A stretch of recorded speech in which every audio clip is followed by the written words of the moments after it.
7,000થી વધુ હરિભક્તોએ મતદાન કરવા શપથ ગ્રહણ કર્યા. 7,000થી વધુ હરિભક્તોએ મતદાન કરવા શપથ ગ્રહણ કર્યા. ગઈકાલે પ્રભુ રામની જન્મજયંતિ તથા ભગવાન સ્વામિનારાયણના 243મા પ્રાગટ્ય દિવસની સભામાં BAPS શ્રી સ્વામિનારાયણ મંદિર અટલાદરા ખાતે મળનારી સભામાં પૂજ્ય સંતોના માર્ગદર્શન હેઠળ 7,000થી વધુ હરિભક્તો આગામી લોકસભાની ચૂંટણીમાં મતદાન અવશ્ય કરીશું અને કરાવીશું તે બાબતના શપથ ગ્રહણ કર્યા હતા. Reporter Rahul Rajput, YNN news, Vadodara.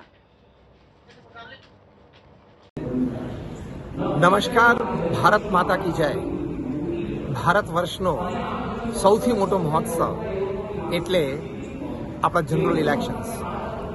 સમગ્ર ભારત દેશમાં 19 એપ્રિલથી આ લોકશાહીનું બહુ જ મોટું પર્વ ચાલી રહ્યું છે અને આપણને સૌને ભારતવાસીઓને દાયકાઓથી, સદીઓથી લોકતાંત્રિક પરંપરાઓમાં શ્રદ્ધા છે. કારણ કે ભારત દેશ છે, it's the world's oldest and the world's largest democracy. સમગ્ર વિશ્વમાં દરેક આ ઇલેક્શન્સ અત્યારે જોઈ રહ્યા છે ત્યારે આપણે એક નાગરિક તરીકે આપણી ફરજ છે કે આપણા દેશના વિકાસ માટે આપણે આપણો અભિપ્રાય જરૂર વ્યક્ત કરવો જ જોઈએ. તો આપણે આપણો મત અવશ્ય આપીએ.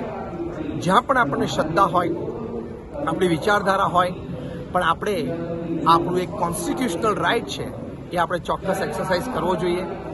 દેશનો વિકાસ જ્યાં રહેલો છે, ધર્મમાં શ્રદ્ધા જ્યાં રહેલી છે, જ્યાં ટ્રેડિશન, કલ્ચર મેન્ટેન થાય છે, એવા લોકોને આપણે દેશની સેવામાં જોડીએ આપણા મત દ્વારા, જેથી દેશનું ભવિષ્ય ખૂબ સુંદર, ખૂબ ઉજ્જવળ અને ખૂબ મજબૂત રહે. તો 7મી મે આપણા ગુજરાત રાજ્યમાં આ વોટિંગની શરૂઆત થાય છે.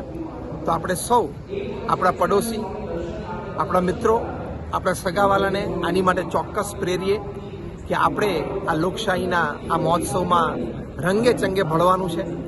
દરેકને પ્રેરણા કરીએ અને આપણા વર્તુળોમાંથી તમામ આ વોટિંગમાં, મતદાનમાં જોડાય એવો આપણે ચોક્કસ પ્રયત્ન કરવાનો છે.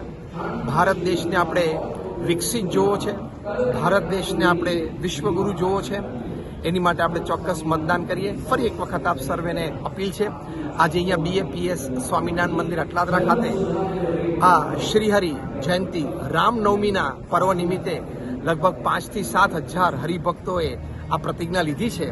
તો આપને પણ આ વિનંતી છે. જય Swaminarayan. Subscribe now and press the bell icon. Never miss an update.